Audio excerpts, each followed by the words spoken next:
today is a Denver Bronco. Come on, Quinn.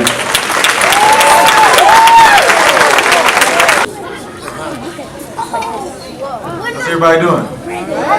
Good. I appreciate y'all having me today. It's a blessing to be here. Quiet, please. Hey, can we type one time? 2 times? 3 times? Alright, I got everybody's attention.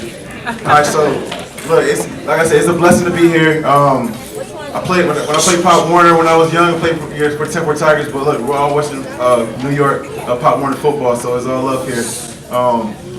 It's this crazy journey. Like my dad was saying, I played center when I first started at Pop Warner, and then I moved my way up to middle school playing running back in high school, linebacker, and all that. As a kid, I struggled. So I'm gonna talk about like academics, right? As a kid, I struggled with schooling. So when I was in kindergarten, most of the parents should know like what an IEP is, individual education plan. I had an IEP from kindergarten all the way up to college. So I was in the smaller classrooms, most of the kids and stuff, I was separated from the bigger classrooms basically. So it took me a little longer to grasp concepts and stuff. As I went on, so middle school, they were trying to put me in BOCES, which is like a trade school, which is okay, but I just didn't want to go to it. So I ended up choosing a different, for high school, I ended up going to Kearney. From there, I ended up with a 3.5 GPA, but it wasn't easy every single day.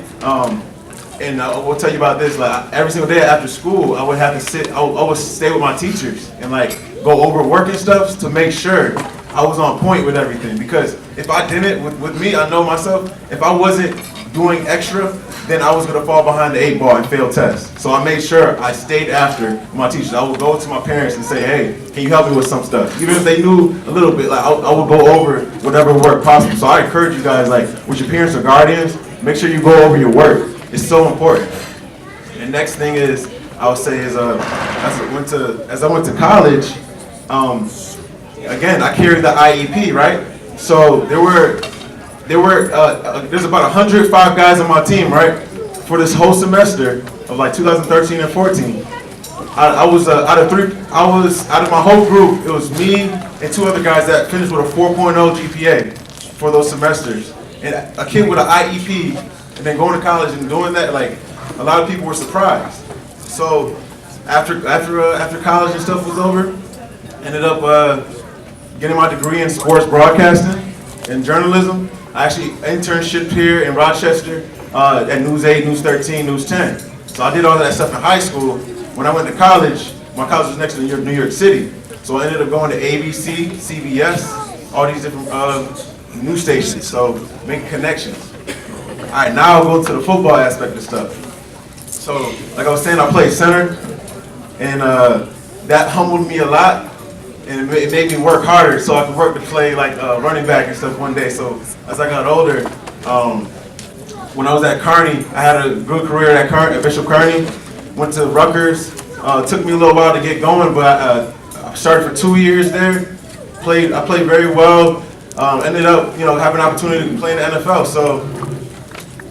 What happened was, an undrafted free agent is you're not drafted, you don't get the big bucks. You probably get like a grand or $2 grand as a signing bonus. And I went there and I worked hard. My first game, for preseason game, I had an interception. My 4th game I played in, I had 6 tackles, caused fumble, and I thought I was gonna make the team. And I even spoke to Brian Dawkins. I know some other people here know Brian Dawkins. I spoke to him and he said, hey, like you have a high possibility of making this team. Keep on working hard. So I'm like, okay, let's go. I was singing that song, Never Would Have Made It. I was